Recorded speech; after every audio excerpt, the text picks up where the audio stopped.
November 12, 1943. Berlin. Bendler Block. Late in the autumn of 1943, deep inside a narrow, dimly lit office within the Bendler Block complex, two senior officers of German military intelligence were confronting a reality neither ideology nor training had prepared them for. The building. Headquarters of the Wehrmacht's intelligence and planning apparatus had long been a place where enemy strength was dissected, measured, and reduced to charts and projections. Yet on this particular day, the information being examined did not merely describe the enemy. It quietly invalidated the very possibility of German victory. Seated across a heavy desk were two men at the pinnacle of analytical authority. Colonel Reinhard Gehlen, Director of Foreign Armies East, faced Colonel Alexis von Roenne, who oversaw Foreign Armies West. Both had risen through the ranks not through political favor, but through relentless precision, patience, and an almost obsessive devotion to data. For years, they had built reputations as men who trusted numbers more than optimism. Now, those numbers were undoing everything. Between them lay a modest stack of documents, captured American logistics reports obtained during recent fighting in Italy. At first glance, they were unremarkable. Routine forms, tables filled with quantities, dates, delivery routes, and signatures. The kind of paperwork generated by any modern army, usually dismissed as administrative noise. But for more than a week, Gehlen and von Roenne had been unable to look away. Every figure had been checked and rechecked. Every total compared against independent sources, aerial reconnaissance, prisoner interrogations, neutral observers, intercepted communications. Each attempt to find a mistake had failed. The paperwork was genuine, and its implications were catastrophic. With a barely steady hand, von Roenne slid one page forward. It was a monthly supply request for a single American corps operating in Italy, one formation in one secondary theater of war. Gehlen read silently. The color drained from his face. According to the figures, that one American corps was receiving more ammunition in a single month than the entire German Eastern Front during the same period. He raised his eyes, searching von Roenne's expression for doubt, for irony, for anything that might soften the blow. There was none. His colleague had already followed the same calculations to their end. He had lost sleep doing so. "This cannot be correct," Gehlen finally murmured. The words carried no real challenge, only hope. Von Roenne answered by producing another document. This one detailed fuel deliveries, gasoline, diesel. Totals measured in millions of gallons supplied to the same unit over the same span of time. He spoke carefully.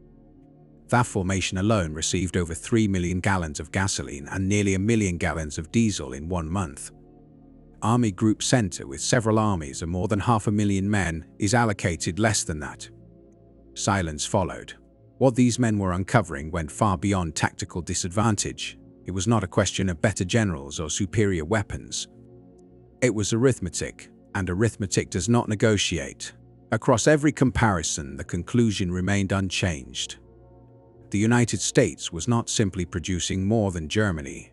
It was operating on a scale that rendered German efforts almost archaic by contrast.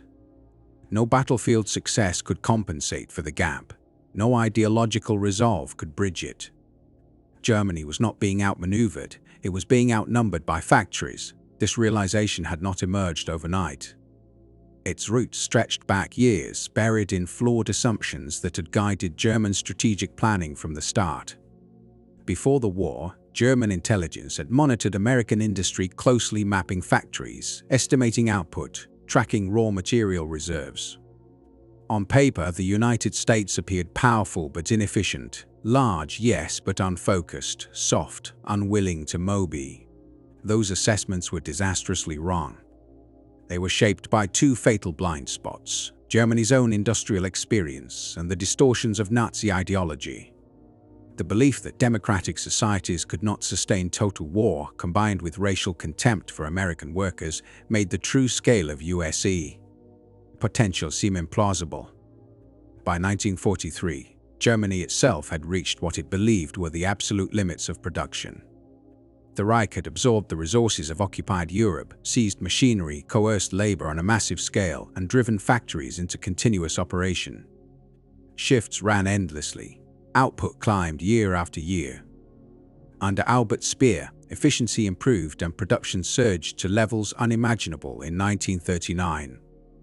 And yet it was still not enough.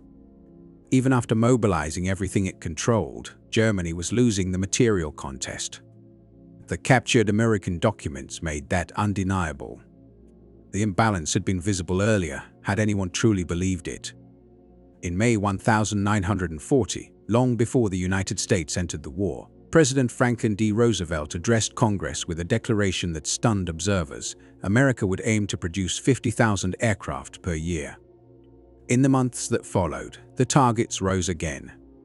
At the time, German analysts dismissed the announcement as propaganda. No nation, they believed, could deliver such numbers in reality. 3 years later, in a cramped office in Berlin, 2 of Germany's most capable intelligence officers were forced to accept the truth. The United States had not exaggerated. Germany had misunderstood the nature of modern industrial war itself. And by the time the numbers became undeniable, the outcome was already decided. In the late summer of 1940, astonishing figures began circulating through European intelligence networks. According to these reports, the United States intended within a mere 2 years to manufacture approximately 185,000 military aircraft, 120,000 tanks, 55,000 anti-aircraft guns, and nearly 18 million tons of merchant shipping. These estimates were not isolated rumors. They reached Berlin through several independent intelligence channels. When Adolf Hitler and his senior advisors were briefed on these projections, the reaction inside the German leadership was not alarm but ridicule. The numbers were dismissed outright as psychological warfare. In their view, this was American exaggeration designed to frighten Germany and reassure wavering allies. Given the information available at the time, this skepticism appeared logical. In 1939, the United States produced fewer than 3,000 military aircraft per year. Its army ranked 18th worldwide, smaller even than Portugal's. American armored forces consisted largely of outdated tank models, produced in limited quantities. Although the U.S. Navy was sizable, it was split between the Atlantic and Pacific and structured primarily for coastal defense, not large-scale global operations. From the German perspective, the idea that such a country could multiply its military output by 60 times in 2 years seemed absurd. German industrial experience reinforced this disbelief. Factories, they knew, required years to construct. Skilled labor could not be trained overnight. Efficient mass production emerged only after long periods of experimentation and refinement. Against this background, President Franklin D. Roosevelt's industrial promises sounded less like a concrete plan and more like political theater. Hermann Göring, Reich Marshal and commander of the Luftwaffe, reportedly reacted with open amusement. Later historians recount that he mocked the notion of American arms production, claiming that the United States excelled only at manufacturing consumer appliances, refrigerators, razor blades, and automobiles, not weapons of war. While the exact wording of this remark cannot be confirmed in contemporary German documents, the underlying attitude is beyond dispute. German leaders genuinely believed American industry lacked the mindset and structure required for modern warfare. On the surface, the evidence supported them. The United States was famous for consumer abundance, not military discipline. Its factories produced cars, washing machines, and household electronics, not tanks, artillery, or combat aircraft. Germany, in contrast, had been preparing for war continuously since 1933, reshaping its economy around rearmament. What German planners failed to grasp was a crucial asymmetry between the two economies. The Great Depression had left the United States with vast amounts of dormant industrial capacity. Across the country, factories stood idle or operated far below their potential. Millions of skilled workers, machinists, engineers, toolmakers were unemployed or underemployed. Machine tools capable of producing precision components sat unused or ran only a few hours per day. What appeared to Germany as economic fragility was, in reality, an enormous strategic reserve. When Roosevelt called for mobilization, he was not asking American industry to invent capacity from nothing. He was demanding conversion, not creation. Automobile plants could be retooled to assemble aircraft. Tractor factories could shift to tank production. Workers who had been laid off for years could be rehired almost immediately. The machines already existed, the buildings were already standing. The knowledge was already embedded in the workforce. The United States did not need to build an industrial base, it needed only to activate one. Germany faced the opposite situation. By 1940, its industry was already stretched close to maximum output. Years of sustained rearmament had eliminated any meaningful reserve capacity. There were few idle factories to reopen, few skilled workers waiting to be recalled, and little unused machinery available for rapid expansion. Any increase in production required constructing new facilities, seizing industrial assets in conquered territories, or exploiting forced labor, all slow, complex, and inefficient solutions. This fundamental difference in starting conditions, American excess capacity versus German saturation, would prove decisive. Responsibility for evaluating Allied capabilities fell largely to German military intelligence, particularly the Foreign Army's West Section, led by Colonel Franz Holder's institutional successors, including officers shaped by the Prussian aristocratic tradition. These men were trained to value discipline, precision, and objective assessment. Their intelligence apparatus drew from a wide array of sources: aerial reconnaissance, radio intercepts, agents operating in neutral states, interrogations of prisoners, and documents seized during campaigns. Yet, as the United States entered the war and mobilization accelerated in 1941 and 1942, the intelligence reaching Berlin was inconsistent. Some reports described factories operating around the clock, assembly lines producing aircraft at unprecedented speed, and shipyards launching vessels in astonishing numbers. Other reports emphasized labor unrest, inefficient management, and equipment allegedly inferior in quality. Confronted with conflicting data, the German High Command gravitated toward the conclusions it preferred, the ones that confirmed its existing beliefs about American inadequacy. This tendency towards selective interpretation was not uniquely German. All large organizations are vulnerable to confirmation bias. But in this case, the consequences were severe. Germany's leadership underestimated an opponent whose industrial surge would soon overwhelm the Axis on every front. In 1941 and early 1942, such warnings were easy to ignore. Germany was still winning. But beneath the surface, the balance of production, quiet, relentless, and compounding, was already shifting in a way Berlin had failed to fully comprehend. By the early years of the Second World War, Germany's military record appeared almost untouchable. Poland had collapsed in a matter of weeks. France, widely regarded as Europe's strongest land power, fell in just over a month. Yugoslavia disintegrated in less than 2 weeks. One by one, Norway, Denmark, the Netherlands, Belgium, and most of Western Europe were brought under German control. Vast territories of the Soviet Union lay under occupation. The German armed forces seemed unmatched. The Luftwaffe had demonstrated dominance in the skies. Armored formations, coordinated with fast-moving infantry and air support, redefined modern warfare. Submarine fleets were cutting Allied shipping lanes at a pace Berlin believed could not be countered. From the perspective of German leadership, their enemies appeared slow, divided, and technologically behind. Against this backdrop, the United States hardly seemed threatening. It had not fought a major continental war since 1918. Its army was small by European standards. Many of its tanks were outdated, and its factories were still geared toward producing refrigerators, automobiles, and radios rather than tanks, artillery, and aircraft. To German planners, the idea that such a nation could decisively influence the war seemed implausible. That assumption began to unravel in North Africa.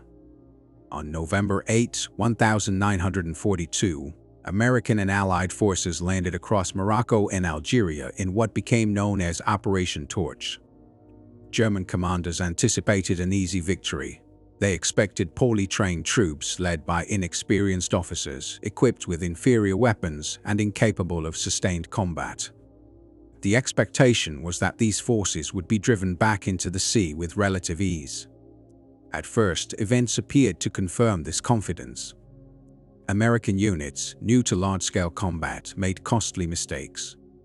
Their lack of battlefield experience became painfully clear during early clashes, culminating in the Battle of Kasserine Pass in February 1943. German formations inflicted severe losses, forcing American troops into retreat. More than 1,000 U.S. soldiers were killed, many were captured, and large quantities of equipment were lost. From a tactical standpoint, German superiority was unmistakable, yet beneath these victories, something deeply unsettling emerged.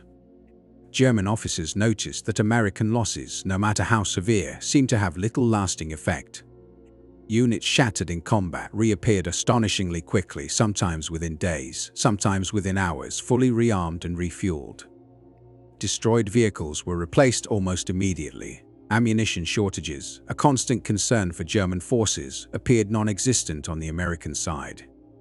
Supplies flowed forward in volumes that defied German experience. Fuel, food, spare parts, artillery shells, medical equipment, everything arrived in quantities that seemed excessive, even irrational.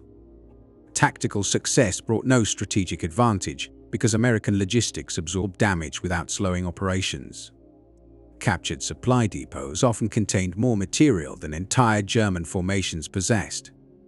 American artillery fired at rates German gunners could scarcely imagine sustaining. Infantry units moved by truck as a matter of routine, achieving a level of mobility that even elite German divisions rarely enjoyed. These observations deeply concerned General Erwin Rommel, who commanded Axis forces in North Africa during this period. Beginning in early 1943, his reports to Berlin grew increasingly urgent. Rommel emphasized that each American infantry division controlled more transport vehicles than entire German corps.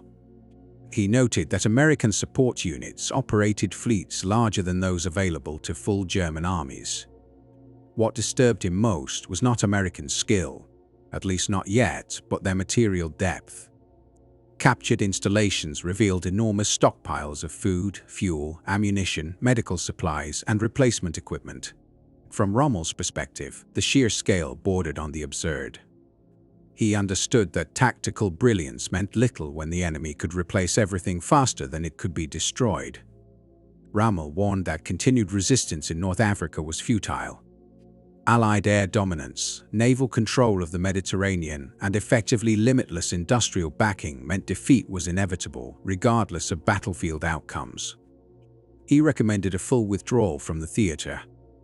In Berlin, these warnings were acknowledged but largely dismissed. Rommel had a reputation for highlighting problems and demanding resources. His assessments were interpreted as pessimism, the familiar complaints of a field commander exaggerating enemy strength.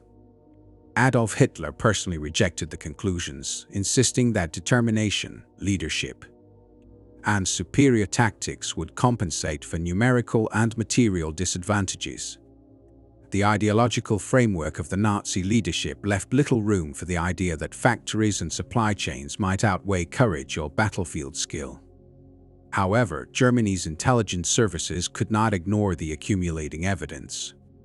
By mid-1943, the strategic situation was deteriorating across multiple fronts.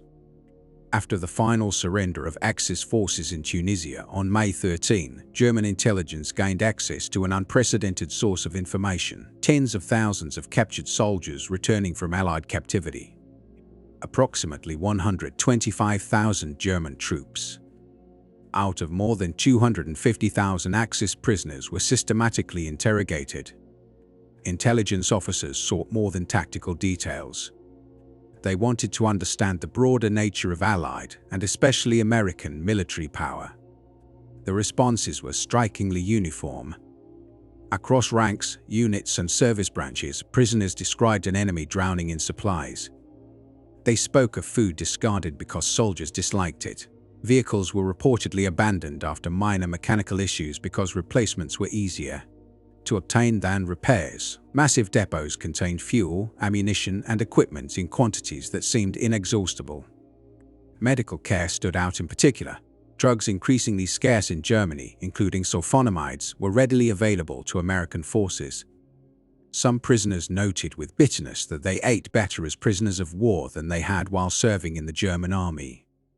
At first, interrogators suspected exaggeration or psychological rationalization, but the consistency of these accounts made dismissal impossible. Paratroopers, tank crews, infantrymen, and artillery soldiers captured in different battles and locations all told the same story. Moreover, these testimonies aligned with ongoing German combat experiences elsewhere. In Sicily during the summer of 1943, the same patterns emerged. When Allied forces landed in Italy that September, German units again encountered opponents whose supply systems appeared bottomless. Taken individually, these stories could be dismissed as subjective impressions. Taken together, they painted a clear and alarming picture. Germany was facing not merely armies, but an industrial system capable of sustaining war on a scale the Reich could not match. What German leadership had once regarded as excess, inefficiency, or waste was, in fact, the foundation of a new kind of warfare. One in which production, logistics, and replacement mattered as much as tactics or courage. By the time this reality became undeniable, the balance of the war had already begun to tilt irreversibly. At first, reports from prisoners of war describing the scale of American resources had been treated in Berlin with skepticism. Such accounts were often emotional, exaggerated, or shaped by fear and shock. German intelligence officers were accustomed to filtering out these distortions. But this attitude changed decisively when a different kind of evidence began arriving in increasing volume, captured American supply documents. These papers were impossible to dismiss. Unlike human testimony, they carried no drama or intent to persuade. They were dry, methodical, and impersonal standard logistical forms used to monitor the flow of fuel, ammunition, vehicles, and equipment within the USO Army's distribution system. Precisely because they were so ordinary, they were devastating. The figures recorded on these forms posed a direct threat to German strategic assumptions. Among the most revealing documents was a monthly supply and consumption report belonging to an American Army Corps operating in Italy in the autumn of 1943. The report bore official stamps and multiple signatures from logistics officers, leaving no doubt as to its authenticity. It detailed deliveries received and resources expended during routine operations over a single month. At the heart of the report was a formation of roughly 80,000 soldiers comparable in manpower to a German Army Corps. Beyond this superficial similarity, however, any comparison collapsed immediately. During that 1 month, the American Corps had been supplied with approximately 3.2 million gallons of gasoline and an additional 800,000 gallons of diesel fuel. Colonel Galen, tasked with evaluating the material, compared these figures to fuel allocations granted to German formations fighting on the Eastern Front. The contrast was staggering. Army Group Center, a massive formation consisting of several corps and numbering in the hundreds of thousands of men, had received less fuel in an entire month than this single American corps. This was not a matter of efficiency or marginal advantage. It represented a fundamentally different scale of war. The ammunition data was even more unsettling. According to the same reports, the American Corps had received roughly 15,000 tons of artillery ammunition in 1 month. German Corps, by comparison, were typically allocated around 2,000 tons over the same period, and that amount was considered sufficient by German standards. The implication was unmistakable. American artillery units were firing shells at approximately 7 times the German rate, and more importantly, they were doing so without exhausting their supply system. This was not the result of temporary stockpiling for a major offensive. The report reflected standard, ongoing operations. In other words, this level of firepower was normal. For German planners, the consequences were dire. American artillery could sustain bombardments that would drain German ammunition reserves in a matter of days, and they could continue this indefinitely. German forces, constrained by production limits and transportation bottlenecks, simply could not compete. Vehicle replacement figures reinforced this grim assessment. Over the course of that same month, without any major battles or exceptional losses, the American Corps received replacements totaling 847 trucks, 127 jeeps, 43 tanks, and 68 artillery pieces. These were not reinforcements intended to expand the unit. They were issued solely to replace worn-out or destroyed equipment and to maintain authorized strength levels. The comparison was humiliating. In the preceding month, total German tank production nationwide had failed to match the number of tanks this single American corps received merely to offset routine losses. The arithmetic left no room for interpretation. If the United States could sustain such replacement rates for one corps, and dozens of similar formations were deployed across multiple theaters, then American logistical output exceeded German industrial capacity by an overwhelming margin. It was at this point that Colonel von Roenne entered the analysis. A product of Prussian aristocracy and military tradition, he was also a disciplined intelligence professional trained to suppress ideology and emotion in favor of evidence. He approached the American documents with meticulous care, cross-checking figures, recalculating totals, and testing assumptions. His conclusions grew darker with every calculation. If one American corps consumed resources at this rate, and if similar formations were active in the Mediterranean, the Pacific, and preparing for operations in Western Europe, then the total logistical reach of the United States lay far beyond anything Germany could realistically challenge.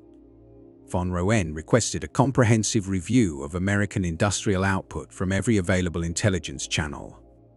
Over the following weeks, reports arrived from multiple independent sources.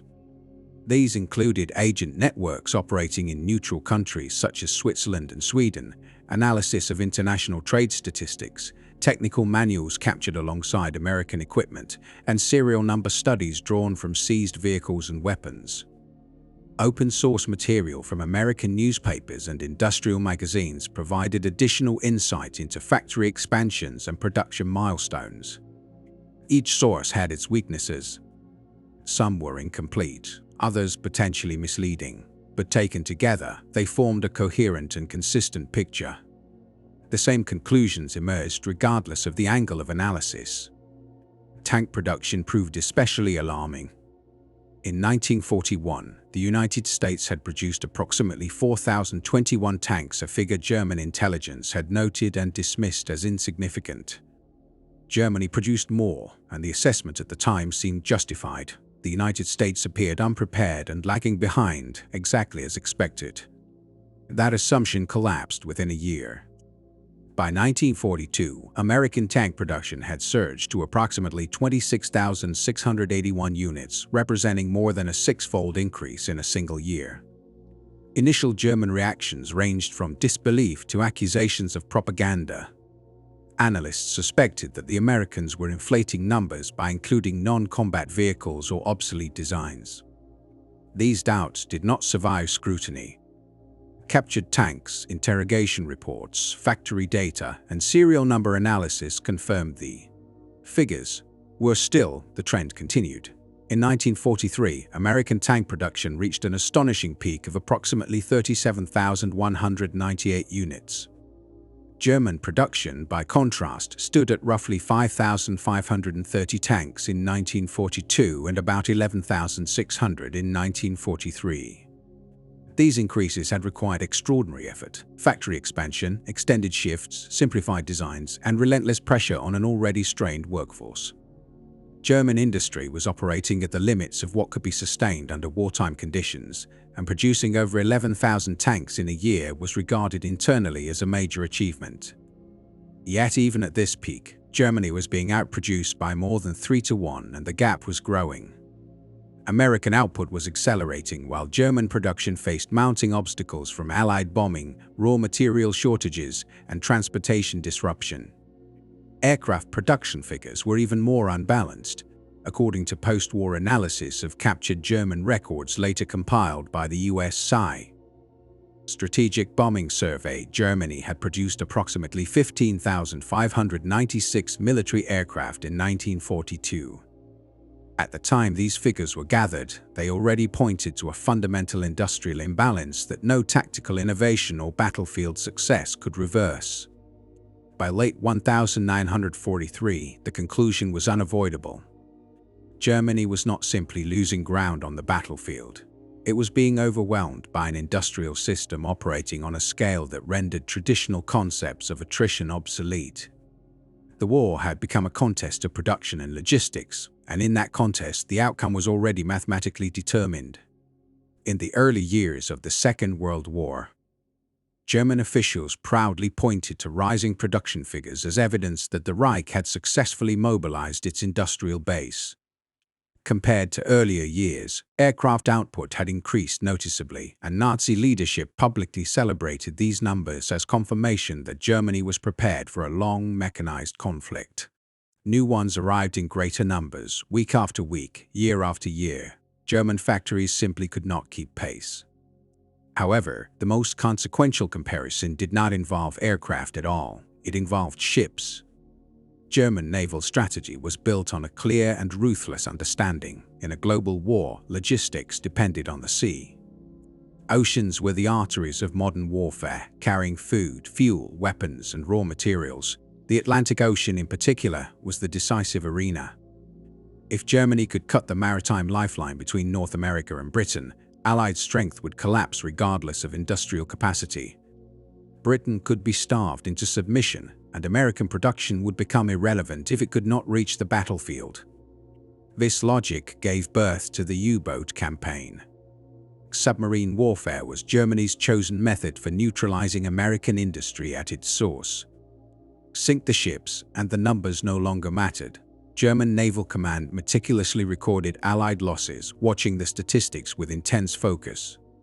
In 1942, U-boats achieved their most devastating results, destroying 1,322 Allied merchant vessels, representing 6.3 million tons of shipping.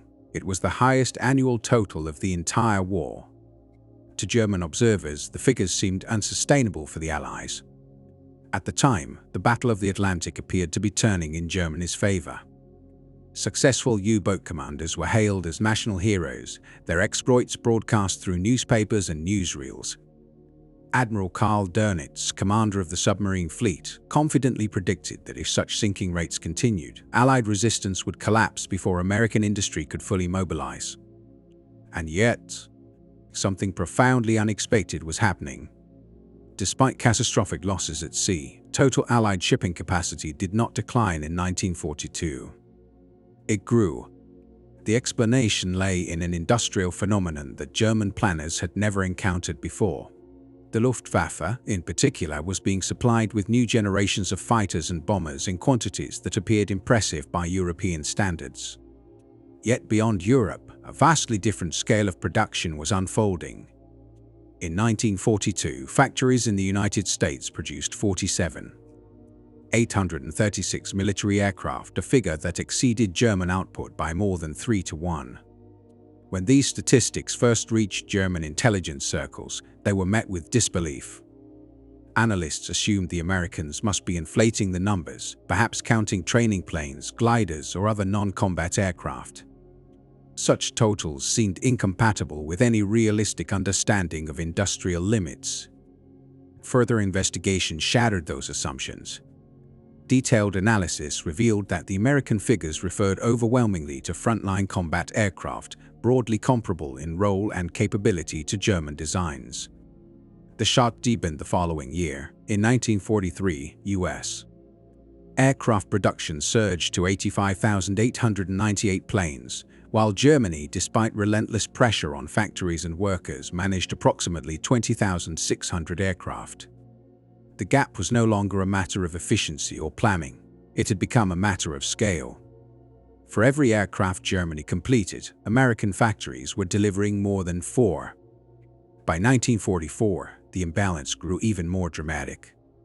American production peaked at 96,318 aircraft in a single year. German output briefly climbed to roughly 39,870 planes, only to falter as Allied bombing increasingly crippled industrial centers.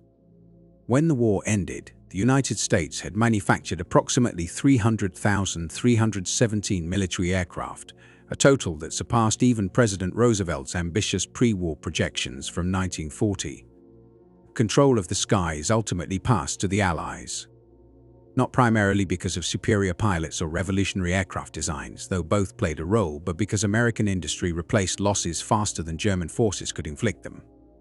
Planes were destroyed in combat, but Intelligence reports increasingly mentioned a vessel called the Liberty ship, a standardized cargo ship produced in American yards at astonishing speed. At first, German analysts dismissed these reports as fantasy. According to intercepted claims, American shipyards were launching 10,000-ton cargo vessels in an average of 42 days, from keel laying to launch. Some reports even suggested construction times of less than 2 weeks. To German naval engineers, this was absurd. Shipbuilding, as they understood it, was inherently slow. Large vessels required months or years of careful craftsmanship. Each ship was effectively a custom project, assembled piece by skilled workers.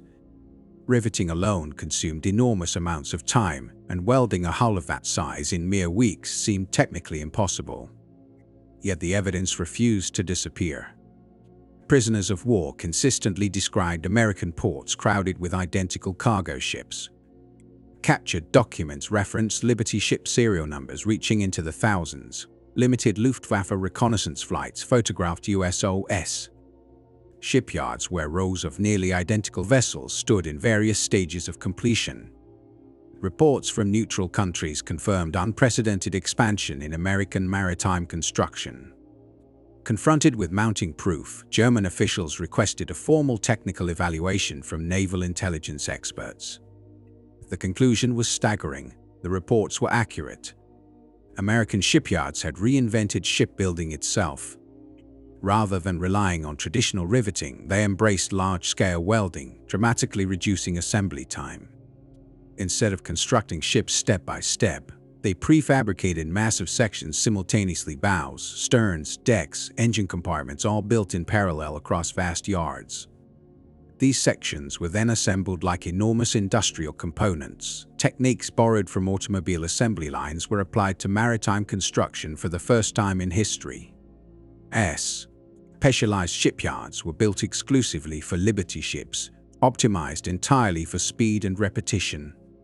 Tens of thousands of new workers were trained rapidly, including unprecedented numbers of women, each assigned narrowly defined tasks that required weeks of training rather than years of apprenticeship.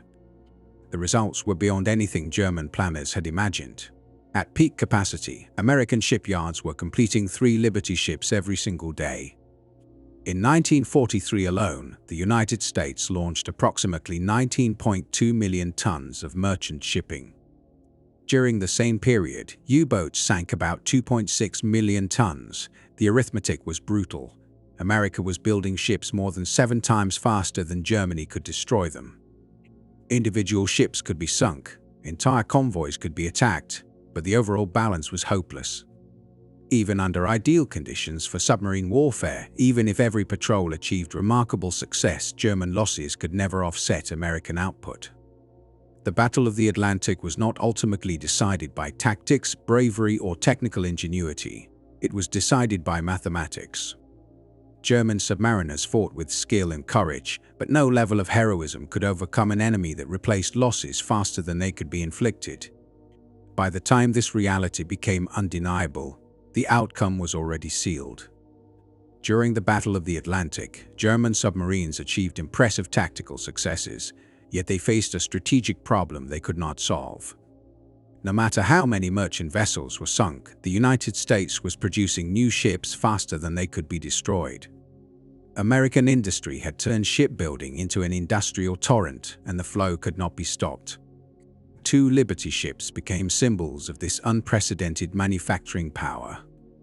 In November 1942, the SS Robert E. Peary was assembled in just over 4 days, specifically 4 days and 15.5 hours from the moment the keel was laid to the ship's launch. Only weeks earlier, in September 1942, the SS Joseph N. Thiel had been completed in 10 days. These figures were so extreme that German naval intelligence officers initially dismissed them as exaggerated propaganda designed to boost Allied morale. That skepticism did not last. Independent intelligence channels, intercepted reports, and neutral confirmations all pointed to the same conclusion: the ships were real, and the construction timelines were accurate. Even the U.S. Maritime Commission openly admitted that these vessels were built as showcase projects. Much of the work had been completed through extensive prefabrication before keel laying, and significant outfitting was done after launch. These methods were impractical for standard production runs and were never repeated at such speed. Still, even with those qualifications, the message was impossible to ignore. American shipyards were capable of delivering ocean-going cargo vessels in days, not months, a feat far beyond anything Germany could replicate. By 1943, reports like these accumulated relentlessly within German intelligence circles. Each new assessment reinforced the same grim picture: the industrial balance of the war was decisively tilted. For German planners, these revelations landed one after another with crushing force. Colonel Galen, whose primary focus lay on the Eastern Front, began to study American industrial capacity in detail. Drawing on captured documents, pre-war industrial surveys, technical manuals, trade journals, and even U.S. newspapers, he attempted to understand how such output was even possible. His findings offered clarity but also deepened the sense of inevitability. The imbalance was not marginal. It was structural. The United States controlled roughly 41% of global industrial production. Germany, by contrast, even after conquering much of Europe and exploiting factories in France, Belgium, Czechoslovakia, and other occupied regions, commanded perhaps 12%, yet these percentages only hinted at the real disparity. American industry was not merely larger, it was organized for scale in ways German industry was not. A captured American manual on armored vehicle production proved particularly illuminating. Intended for factory supervisors rather than engineers, it described the manufacturing processes inside the Chrysler tank arsenal in Detroit. This single facility employed around 10,000 workers and produced Me-4 Sherman tanks using assembly line methods adapted directly from the automobile industry.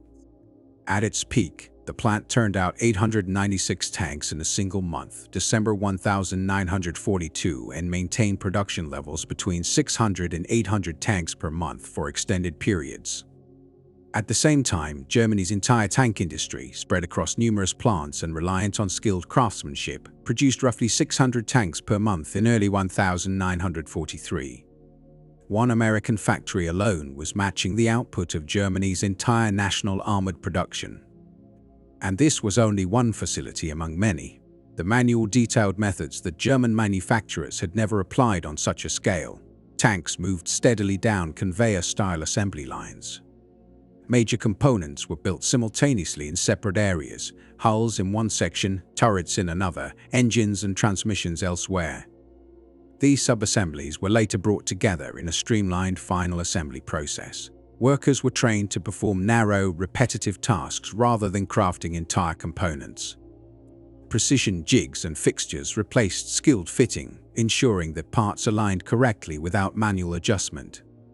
Standardized, interchangeable components allowed mass production without customization. Quality assurance relied on statistical sampling rather than inspecting every single unit. The entire system prioritized volume, speed, and consistency over refinement. German production followed a very different philosophy. Many of its factories still operated under principles closer to artisanal manufacturing. Skilled workers adjusted and fitted parts by hand. Tolerances were tighter, finishing was more refined. The result was tanks that were often technically superior, better armored, more heavily armed, and more complex in design. Vehicles like the Panther and Tiger earned their fearsome reputations on the battlefield. Allied crews respected and feared them for good reason, yet the mathematics of production erased those advantages. For every Panther Germany built, the United States produced roughly 15 Shermans. Even if a Tiger destroyed several enemy tanks in combat, it could not change the strategic equation. Quantity, sustained over time, overwhelmed quality. German analysts also discovered that American tank production was deliberately dispersed. The Sherman alone was manufactured at 11 different facilities.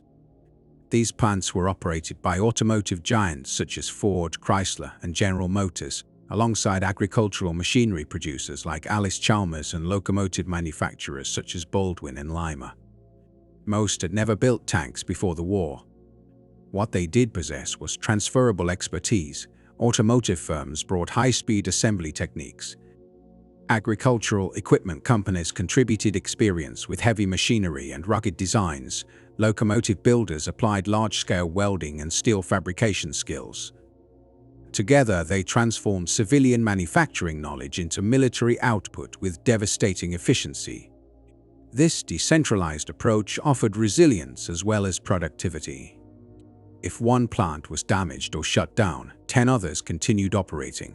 National output barely wavered. German industry, far more centralized, lacked this redundancy. A successful bombing raid against a key factory could ripple across the entire production system. The American model was not just faster, it was harder to disrupt, easier to expand, and capable of scaling almost without limit. Additional facilities could be brought online quickly, staffed by semi-skilled labor, and integrated into the broader production network. The same pattern appeared in artillery manufacturing and other weapons systems. Across category after category, German planners were forced to confront the same conclusion. They were not facing a rival nation so much as an industrial force of nature. By the time these realities were fully understood, it was already too late to change them. By 1943, Germany had pushed its war industry to the absolute limit.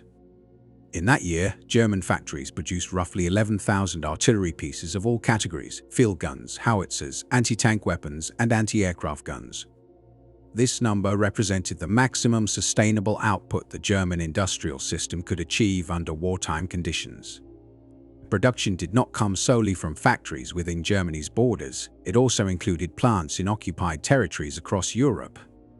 Every workshop, forge, and assembly line capable of producing artillery had been pressed into service. Even at full mobilization, however, German output paled in comparison to that of the United States. In the same year, American industry turned out approximately 43,000 artillery pieces, nearly quadrupling German production. This enormous output was achieved while the United States was also shipping thousands of guns overseas to Britain, the Soviet Union, and other allied nations under the Lend-Lease program. German officers encountering American forces in combat frequently commented on the sheer intensity of Allied artillery fire. This was not because American guns were technologically superior. In many cases, German artillery designs were equal or even superior on a technical level. The difference lay elsewhere. American artillery units could expend in a single afternoon more ammunition than German units might receive over the course of several weeks. Fire missions were sustained not by tactical brilliance or refined fire control doctrine, but by industrial mass translated directly into firepower. Nowhere was the contrast between the two nations clearer or more operationally decisive than in the production of trucks. Modern warfare depends on movement. Armies cannot function without transport. Ammunition, fuel, food, and spare parts must flow continuously from ports and railheads to the front. Artillery must be moved into position and repositioned as battles evolve. Wounded soldiers must be evacuated, reinforcements shifted, and reserves rushed to crisis points.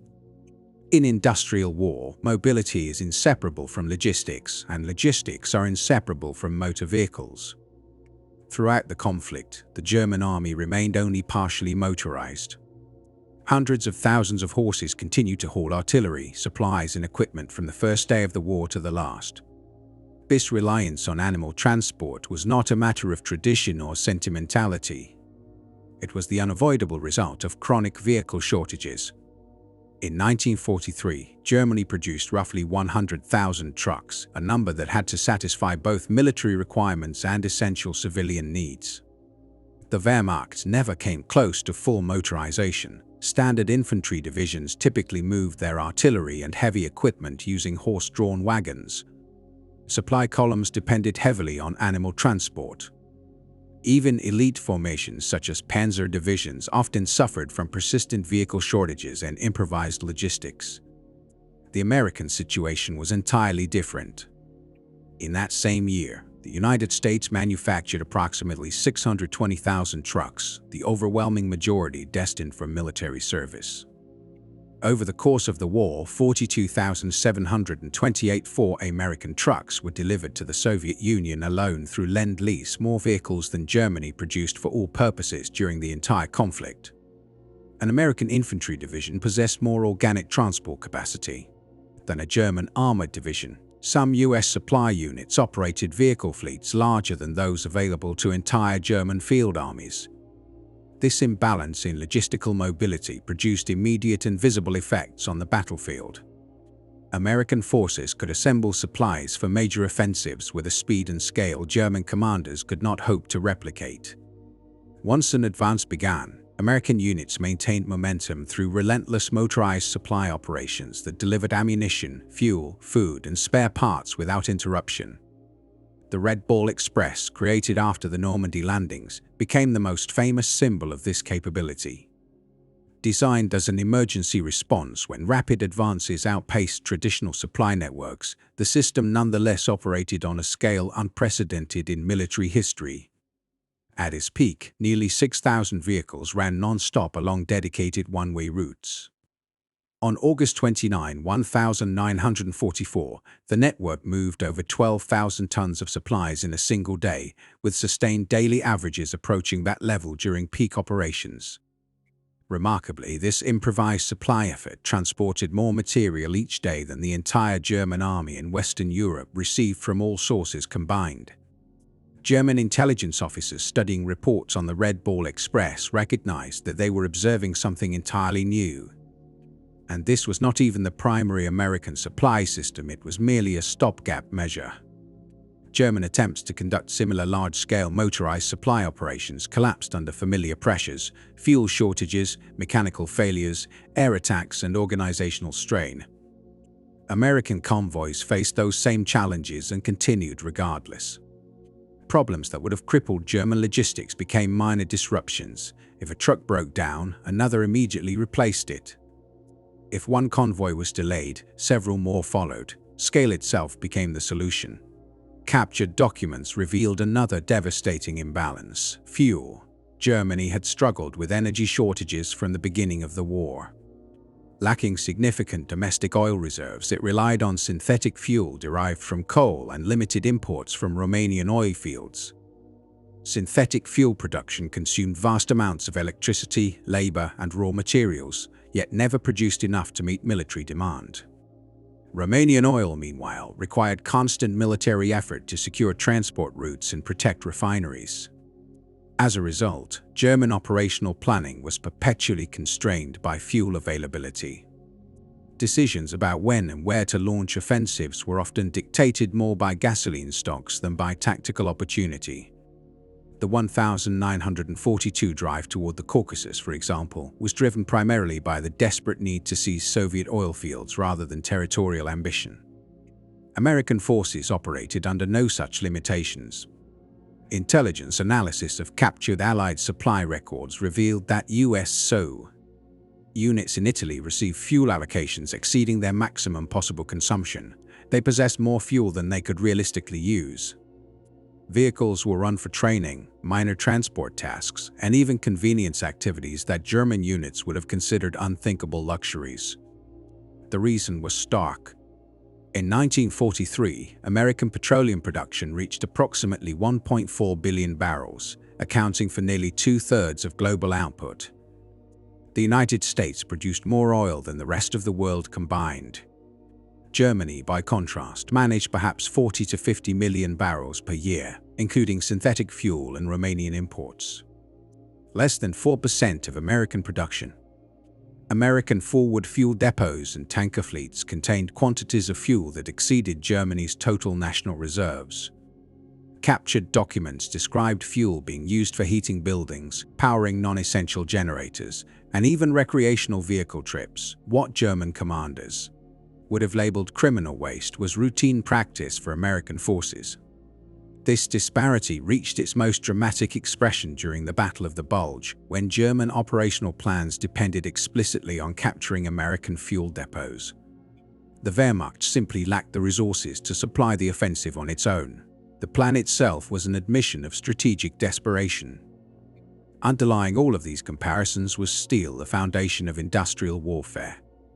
Weapons, vehicles, ships, railways, factories, and tools all depended on steel production. In an industrial conflict, steel output ultimately limits military potential. In 1943, Germany produced approximately 30 million tons of steel, a figure that included output from occupied French, Belgian, and Czech mills operating under German control. This represented the absolute ceiling of what Germany and occupied Europe could produce under total mobilization. The United States in the same year produced 81 million tons of steel. The outcome of the war was not decided by ingenuity alone, nor by courage or tactical skill in isolation.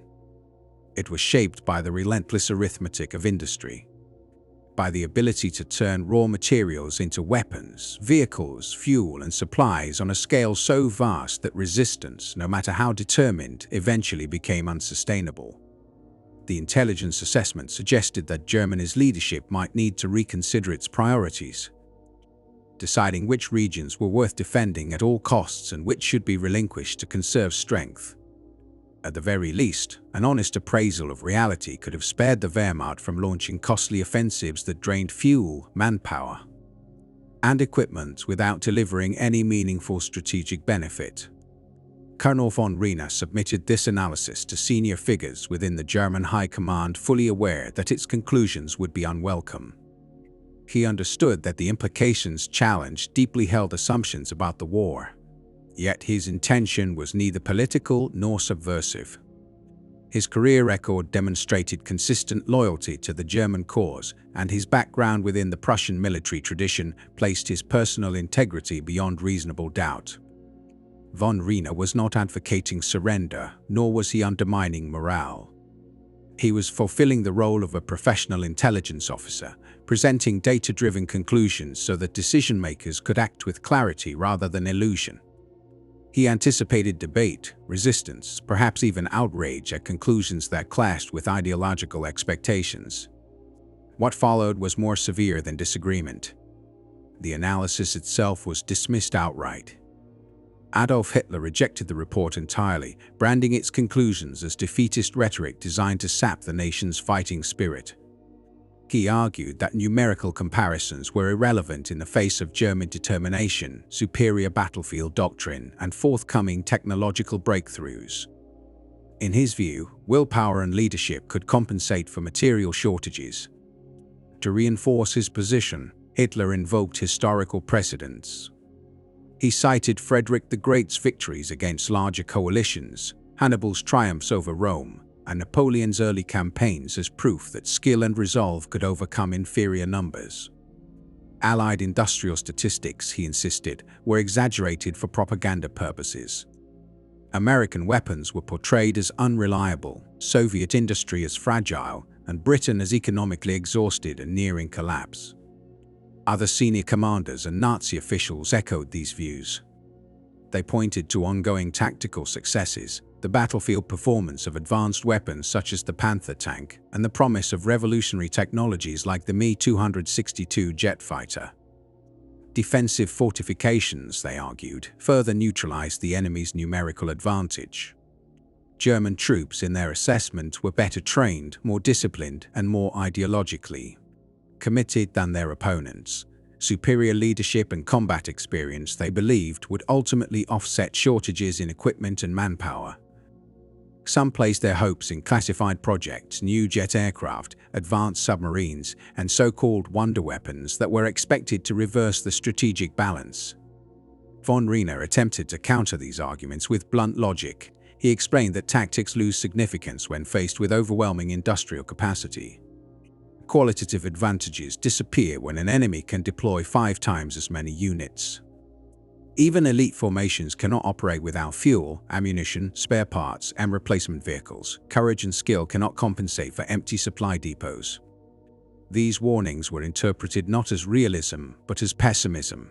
The report was archived and effectively forgotten. The refusal of the German High Command to engage with such intelligence reflected a deeper misunderstanding of modern warfare.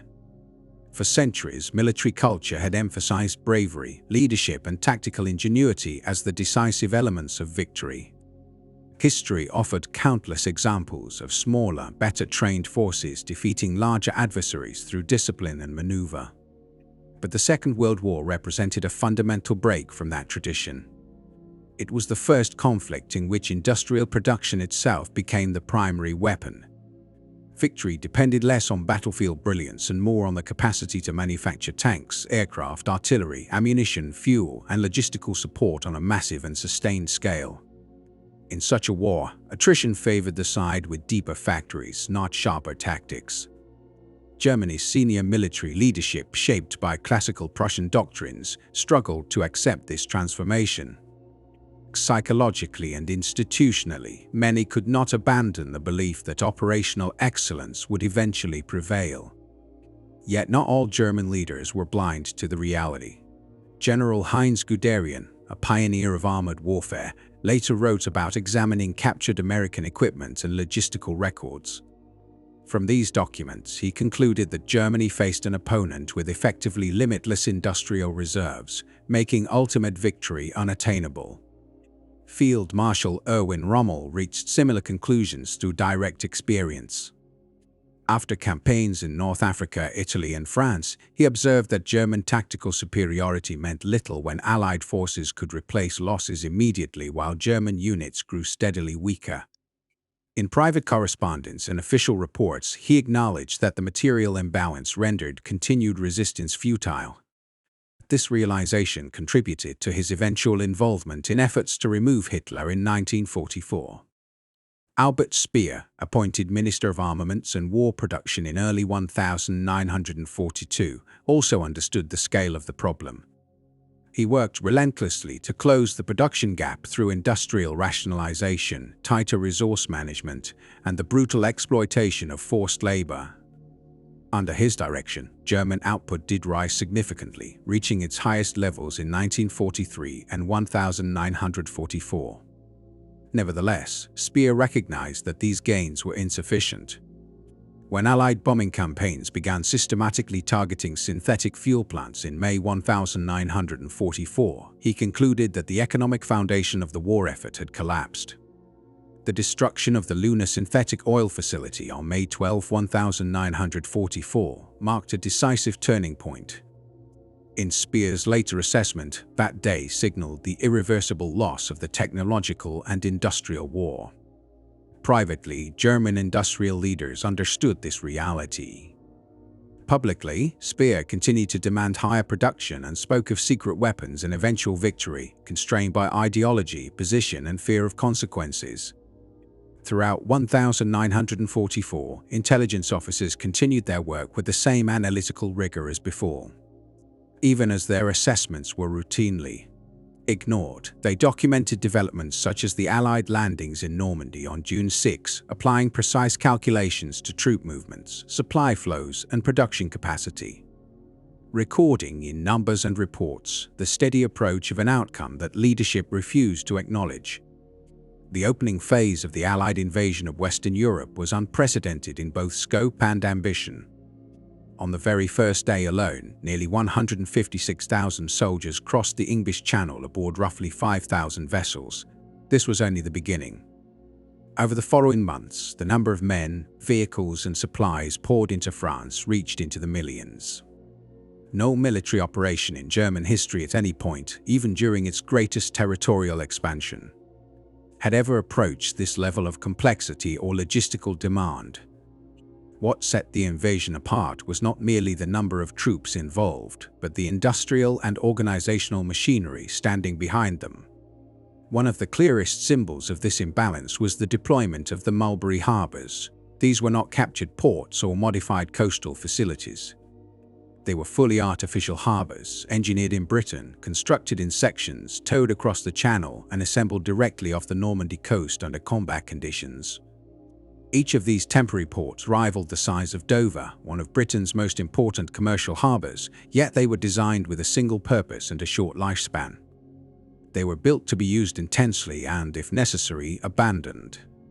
Within weeks of the landings, these artificial harbors were funneling supplies into France at volumes capable of sustaining entire field armies. The flow of fuel, ammunition, food, vehicles, and equipment reached levels that, according to German intelligence assessments, could have supported the full strength of the Wehrmacht on their own. As Allied forces secured more territory inland, enormous supply complexes were established across Normandy. Aerial reconnaissance revealed scenes that stunned German analysts. Fuel depots stretching across open fields, vast ammunition dumps, endless rows of parked vehicles, and warehouse districts covering square miles. In sheer volume, the material stockpiled in northern France soon exceeded the total military resources available inside Germany itself. The contrast in logistical doctrine was stark. Allied armies, particularly American formations, operated on a scale that rendered German supply methods outdated by comparison. Artillery units routinely fired support barrages involving thousands of shells per day. Infantry formations received daily deliveries of fresh rations, ammunition, replacement weapons, and clothing. Damaged vehicles were not simply abandoned or cannibalized. Mobile repair units followed the front lines, stocked with immense reserves of spare parts and specialized tools. Medical support reflected the same philosophy. Frontline surgical hospitals were equipped with advanced instruments, blood supplies, and medications that often surpassed what was available in German civilian hospitals. Wounded soldiers received treatment rapidly and systematically, contributing directly to Allied manpower sustainability. Air power followed a similar pattern of overwhelming scale. By late 1944, Allied air forces were launching thousands of combat missions every single day over Europe. Bomb tonnage dropped on Axis targets reached levels previously unimaginable. Aircraft losses, while significant, were absorbed almost effortlessly. Damaged or destroyed planes were replaced as quickly as they disappeared from operational rosters. The U.S. 8th Air Force alone, operating from airfields in Britain, fielded more aircraft than the entire German Luftwaffe. Even smaller American bomber groups units, roughly equivalent to German formations, often possessed more planes than some German Air Corps. Production figures made the imbalance unavoidable, despite intense efforts by German leadership to accelerate output. Aircraft production peaked in 1944 at just under 40,000 units before collapsing under bombing pressure, fuel shortages, and raw material constraints. That same year, American factories produced over 96,000 aircraft. For every plane Germany built, the United States produced more than two, and the technological gap was widening. Long-range escort fighters like the P-51 Mustangs stripped German defenses of their last protection. Heavy bombers such as the B-17 and B-24 operated in massive formations, while specialized aircraft filled every conceivable combat and support role. By 1944, control of the air was no longer contested, it was owned.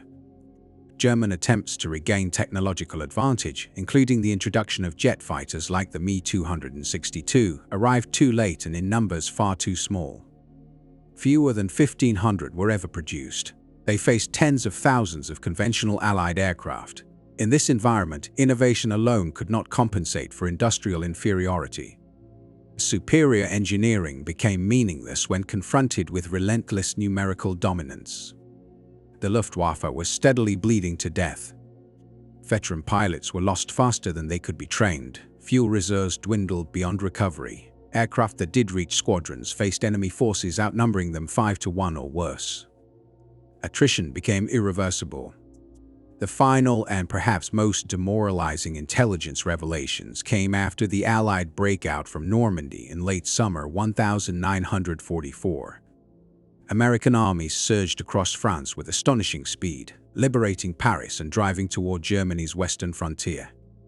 For a brief moment in late August and early September, the advance moved faster than ground-based supply lines could follow. Trucks traveled hundreds of miles from the Normandy beaches to forward units, burning precious fuel simply to deliver fuel. Under traditional military logic, this situation should have presented a critical vulnerability. Extended supply lines, exposed transport routes, and advancing units low on resources normally invite counterattacks. But the Americans responded in a way German planners could scarcely comprehend. They bypassed the roads entirely. Supplies were flown directly to the front. Thousands of C-47 transport aircraft operated continuously, delivering fuel, ammunition, food, and spare parts to advancing armies. During the period when ground logistics was strained, airlift operations moved thousands of tons of supplies every day. German analysts concluded that this single air supply effort exceeded the total transport capacity of the German army using trucks and rail combined. The implication was devastating. The United States possessed so much transport capability that it routinely used aircraft complex, costly machines for everyday logistics simply because it was faster. Germany struggled to keep frontline units supplied by conventional means. America treated airlift as a convenience. One case study captured this disparity with brutal clarity. In August 1944, General George Patton's Third Army advanced so rapidly that it temporarily exhausted its fuel reserves and was forced to pause in early September. The halt was real, but it was brief. Emergency air supply operations were launched immediately. Within 3 days, enough fuel had been delivered by air to resume the offensive. German intelligence calculated that the total tonnage flown to Patton's army in a single week surpassed what the entire Luftwaffe at full strength with unlimited fuel could have transported in an entire month. In reality, the Luftwaffe in September 1944 was operating at a fraction of its former capacity, crippled by fuel rationing, pilot losses, and industrial collapse. The conclusion was unavoidable. By late 1944, the war's outcome was no longer determined by tactics, courage, or even technology. It was decided by logistics on a scale the Axis powers could neither disrupt nor replicate.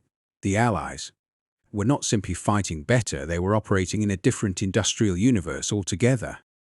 By the end of 1944, German intelligence reports no longer merely acknowledged the United States military strength, they also outlined the immediate existential consequences of that strength for Germany's survival. On the Eastern Front, the Red Army pressed forward with overwhelming numerical advantages, fielding far more tanks, artillery pieces, and aircraft than the German forces could counter. Soviet industry, having recovered from the initial setbacks of the German invasion, was now being bolstered by immense American Lend-Lease aid. Hundreds of thousands of trucks, thousands of armored vehicles and aircraft, and vast quantities of essential supplies such as fuel, food, and raw materials. Simultaneously, Western Allied armies advanced from the west under near-total air dominance, supported by extensive logistical networks that enabled them to sustain operations with unprecedented efficiency. German units continued to fight with professionalism, often executing impressive tactical maneuvers and inflicting significant casualties on their opponents. Yet strategically, the outcome of the war was already decided. Germany simply lacked the industrial base to replace losses on the scale required. The Ardennes offensive, launched in December 1944 and representing the last significant German attack in the West, underscored the futility of challenging an adversary with such overwhelming production and logistical advantages. Initially, the German attack achieved tactical surprise through rigorous operational security and strict radio silence. Their forces broke through American lines, seized territory, and triggered chaos in the Allied rear. Early advances seemed to vindicate Hitler's belief in determination and battlefield skill.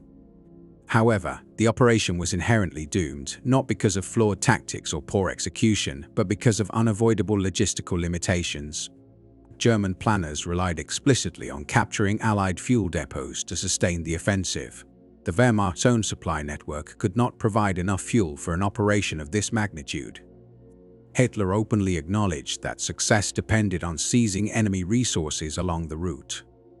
The spearhead armored formations of the offensive, such as the units advancing near Stavelot, approached critical American fuel stores within mere meters before retreating troops destroyed them. Dependence on such measures revealed the acute weaknesses in Germany's logistics and highlighted the desperation that had shaped their strategic planning. A truly viable military campaign cannot hinge on the assumption that enemy supplies will fall into one's hands. The German High Command's approval of the Ardennes plan demonstrated how detached their strategic thinking had become from reality. Once the initial shock faded, American forces quickly leveraged their material superiority. Reinforcements and resupply arrived within days, and units such as the 101st Airborne, besieged in Bastogne, were maintained entirely through air-delivered supplies while armored columns fought to relieve them. German formations that had initially advanced rapidly were soon immobilized by fuel shortages, persistent air attacks, and the rapid arrival of Allied reinforcements, exceeding what German commanders had anticipated. The offensive exhausted Germany's remaining operational reserves, experienced soldiers, fuel, and armored vehicles without producing any lasting strategic gains. US forces endured heavy casualties at first, roughly 19,000 killed, 47,500 wounded, and 23,000 missing or captured. Yet these losses were rapidly replaced, and within a month, American units were stronger than before the offensive began. German losses, while smaller in absolute numbers, approximately 12,000 killed, 38,000 wounded, and 30,000 missing or captured, were irrecoverable.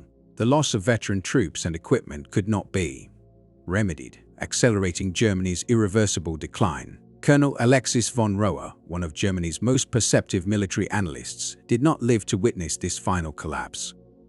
Arrested in July 1944 for tenuous links to the July 20 plot against Hitler, von Roenne had minimal involvement but was aware of the conspiracy. He was executed in October 1944 at Plötzensee prison. Von Roenne's death symbolized the tragic fate of those who attempted to convey uncomfortable truths to the Nazi leadership. Unbeknownst to Hitler, von Roenne had long opposed the regime and had even covertly passed misleading intelligence about D-Day to the Allies, becoming an unwitting asset while serving Germany. Another German intelligence officer, Colonel Galen, survived the war and took steps to preserve critical records of foreign military capabilities, microfilming and concealing them in the Bavarian Alps. Following Germany's surrender, he collaborated with US forces, providing valuable intelligence on Soviet forces, a contribution recognized in the early years of the Cold War. The materials Galen safeguarded, known as the Foreign Army East Files, became key sources for Western analysts. The broader lesson emerging from German intelligence efforts during World War II is stark and enduring. In modern industrial warfare, raw production capacity and logistical sustainability largely determine the outcome. Courage, tactical brilliance, and ideological commitment matter, but they cannot overcome overwhelming disparities in material resources. German analysts reached this conclusion through meticulous study of captured Allied supply data, production statistics, and rigorous calculations. They consistently reported these assessments throughout 1943 and 1944, yet their warnings were ignored because acknowledging them implied accepting inevitable defeat.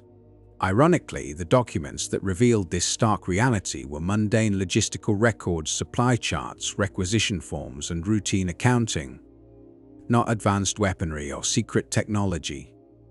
In the end, Germany's defeat was sealed not by battlefield incompetence but by an industrial imbalance that its military leadership failed to confront until it was too late. Tactical successes could not offset strategic insufficiency, and the German military learned through harsh experience that material inferiority is fatal in total war. The strength of German intelligence during World War II did not lie in uncovering hidden plots or secret plans, but in its ability to assess the material reality of the conflict. By systematically examining production rates, transportation capabilities, and consumption of resources, analysts could demonstrate the imbalance between the Allies and Germany.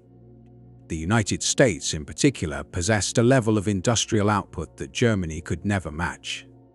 Factories produced weapons, vehicles, and supplies in quantities that, when combined with logistical networks, guaranteed that the Allies could sustain campaigns far longer than Germany could. This insight, derived from careful and rigorous intelligence work, provided a clear prediction: the war was mathematically unwinnable for Germany long before the final battles unfolded. Military operations rely fundamentally on logistics. Armies can display brilliance in strategy and courage on the battlefield, but without fuel, ammunition, and sustenance, they cannot function. Tactical skill is meaningless if troops lack the resources to act. By the end of 1943, German analysts had concluded with near certainty that the Allies' industrial and logistical advantages made ultimate victory impossible. Each passing month brought additional evidence reinforcing this conclusion. American production continued to rise, with factories turning out weapons, vehicles, and fuel at ever-increasing rates. Meanwhile, German production suffered from Allied bombing campaigns and resource shortages, stagnating or declining over time. Soviet industry recovered from earlier setbacks and expanded beyond Germany's output capacity, while British contributions, though smaller in scale, provided critical technology and supplies. Collectively, these factors created a growing imbalance. Allied production exceeded German output by roughly 3-to-1 in 1943, and by 1945 the disparity had reached 5-to-1 or more in key sectors. The human consequences of ignoring these assessments were immense. Germany persisted in fighting for roughly 18 months after its intelligence services had determined that victory was impossible. Millions of soldiers and civilians perished in battles that could not alter the outcome. Entire cities were reduced to rubble, populations were devastated, and Jewish communities faced annihilation, all while detailed intelligence reports sat in files, clearly documenting Germany's inevitable defeat. The tragedy lay not only in Germany's loss, but in the predictability of that loss and the refusal of leadership to confront this reality. German analysts performed their duties with precision and integrity. They gathered data from diverse sources, cross-checked statistics, and produced conclusions based on evidence rather than ideology or wishful thinking. Their work exemplified the proper role of intelligence to provide an accurate picture of the enemy's capabilities so leaders could make informed decisions. The failure, therefore, was not analytic but executive. The leadership chose to reject these facts, substituting hope, ideology, and historical narratives for empirical evidence. Captured American supply manifests provided undeniable proof of the imbalance. These documents demonstrated that the US could deliver more material to its forces than Germany could field. Production statistics revealed that American factories could produce in months what Germany could not achieve in years. Shipping records confirmed that the Allies' logistical networks outpaced the capacity of German U-boats to sink cargo. Petroleum reports showed American fuel abundance versus German rationing. Steel and truck production numbers further highlighted the stark contrast. The data painted a comprehensive and irrefutable picture of a German military disadvantaged at a fundamental industrial level. From today's perspective, the assessments made by German intelligence in 1943-44 appear remarkably accurate, though tragically ineffective. Every major prediction about the outcome of the conflict proved correct. No tactical innovation or battlefield heroics could overcome the systemic disparity in industrial capacity.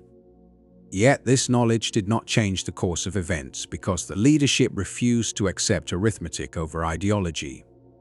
The continuation of the war brought escalating destruction. Cities were leveled, millions more died, and Germany as a state was brought to the brink of annihilation. By May 1945, the final surrender demonstrated that the decisive factor had been not battlefield victories alone, but the mathematical certainty embedded in industrial output. The American supply charts captured after the war illustrated a simple truth: material resources, production rates, and logistical capacity ultimately dictate outcomes in industrial warfare. By late 1943, German analysts had seen this truth clearly. They had documented the evidence, presented it repeatedly to leadership, and shown that further fighting would only compound losses without altering the end result. The leadership's refusal to acknowledge this reality turned professional competence into futility. Millions paid with their lives for the blind adherence to ideology over calculation. The captured documents confirmed that Allied production and logistics could overwhelm Germany. Factories, shipping, and fuel reserves meant that American forces could operate with an efficiency and scale that Germany could not counter. Advantages of 3-to-1 could be mitigated through superior strategy, but disparities of 5-to-1 or greater were insurmountable except through extremely improbable errors by the opponent. By mid-1945, this industrial dominance had decided the conflict, independent of individual battles. Every document captured, every statistic analyzed, and every prisoner debriefed reinforced the same conclusion. The Allies' capacity to produce, transport, and supply forces exceeded Germany's by a factor of 3 to 5, and this gap only widened over time. German analysts had understood this, documented it meticulously, and warned leadership, yet their guidance was ignored. Their tragedy was not failure of intelligence, but the futility of accuracy in the face of willful blindness. Ultimately, the lesson extends beyond World War II. In conflicts between industrialized nations, factories and logistical networks determine victory more reliably than courage or battlefield skill. Accurate intelligence is worthless if those in power reject its conclusions. Expertise matters only when leadership aligns with reality. The German experience demonstrates that arithmetic, not ideology, governs the fate of nations in modern war. The evidence of defeat, written in numbers and corroborated across multiple sources, remained unheeded until surrender rendered denial impossible.